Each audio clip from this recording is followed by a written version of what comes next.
Teman-teman, sebelum nonton jangan lupa ya klik like, subscribe, and share.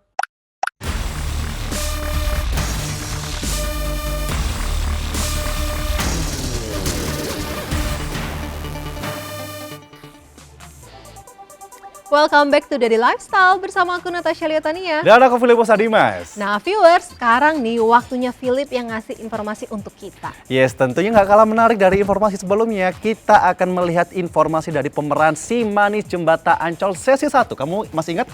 Ya inget dong, mana mungkin gak inget. Udah pasti, siapa lagi kalau bukan Mbak Diah Permatasari. Tunggu deh ya, kalau berbicara beliau nih, aku tuh suka iri. Kenapa loh, tuh? Aku iri sama awet mudanya itu loh, udah menua tapi masih cantik banget viewers. Betul banget, selain rajin menjaga dan merawat kecantikannya, kamu tahu nggak, kini Mbak Diah menjadi seorang desainer kok. Jadi nggak cuma pawai untuk bisa acting, tapi juga tekun dalam dunia fashion. Ya mungkin karena memang Mbak Diah itu kan selalu tampil fashionable ya, jadi semakin paket lengkap dengan hobinya mendesain pakaian nih Phil. Betul banget. Nah viewers, daripada penasaran, kita akan lihat koleksi dari Mbak Diah Permatasari. Ini dia.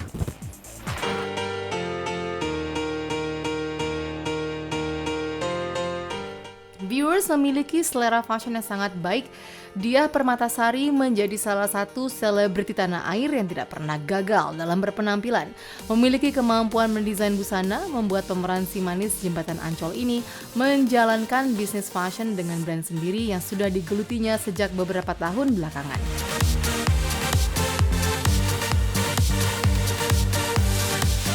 Saya sudah 4 tahun. Sebenarnya saya ini sudah memiliki usaha ini itu sudah 4 tahun semenjak pandemi mulai. Jadi orang-orang pada bingung saya mau mulai bisnis di saat pandemi, tapi saya tidak gentar.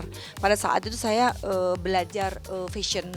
Saya belajar fashion, saya belajar di S-Mode, saya belajar bagaimana cara membuat pola, dan kemudian kalau gambar memang saya otodidak, bisa menggambar sendiri, mendesain baju sendiri. Nah terus kemudian saya juga belajar untuk pemasaran atau business branding, bagaimana caranya kita memasarkan baju dan lain-lain. Akhirnya kalau saya pikir cuma teori-teori aja, buat apa? Saya langsung praktek. Dan pertama kali saya terjun itu di 2020, saya masuk ke department store. Alhamdulillah waktu itu department store langsung menerima saya gitu. Jadi saya ada di 2 department store, alhamdulillah, jadi 4 tahun. Nah, tetapi selama 4 tahun ini saya belum pernah launching sama sekali. Launching itu baru sekarang ini, karena saya tidak punya waktu, bukan tidak punya waktu. Pada saat itu kan sedang pandemi, jadi kita kan nggak boleh ngumpul-ngumpul orang banyak. Terus kemudian kita tuh kan terbatas sekali. Nah, akhirnya kan saya cuman lewat Zoom, lewat kayak gitu loh. Jadi akhirnya ya baru sekarang terrealisasi.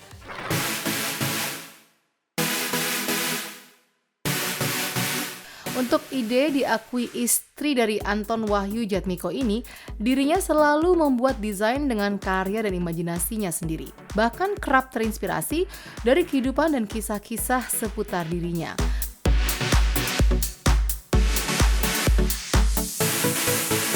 Nah ini yang saya tampilkan adalah karya saya, ini adalah rancangan saya.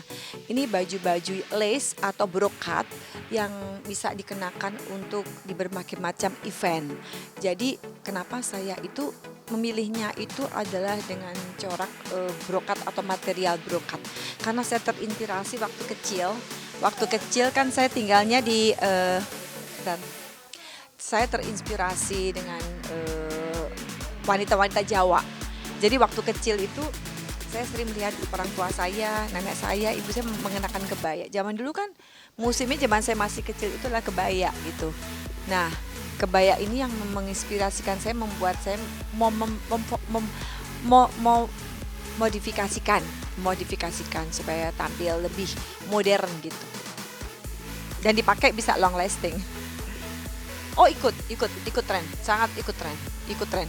Tapi saya memang sebisa mungkin saya membuat sesuatu yang long lasting, jadi bisa dipakainya itu untuk kapan aja gitu. Jadi orang beli nggak cuma dipakai sekali 2 kali, tapi masih bisa dipakai kapan aja.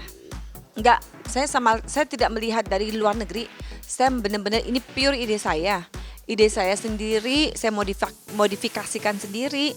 Pokoknya saya membuat ini benar-benar gaya saya sendiri aja, gaya Diah Permatasari aja udah.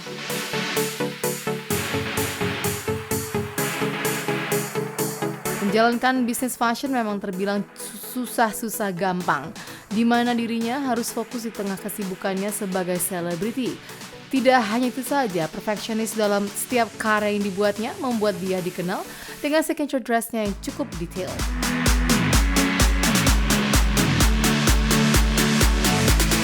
Oh, banyak sekali. Makanya saya sebelumnya bikin sampel dulu.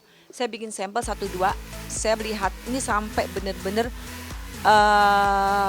nggak ada yang salah, baru saya berani produksi gitu. Oh, bukan setiap tahun, saya bahkan setiap 3 bulan sekali, bahkan kadang-kadang 2 bulan sekali.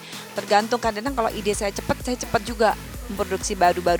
Tapi kayak saya itu kalau mencari ide itu benar-benar saya itu harus bertapa dulu. Saya benar-benar harus fokus. Saya nggak mau ada orang lain, nggak ada Isabel aja. Saya menggambar sendiri. Kemudian nanti saya tukang jahit saya suruh coba bikin satu dulu gitu.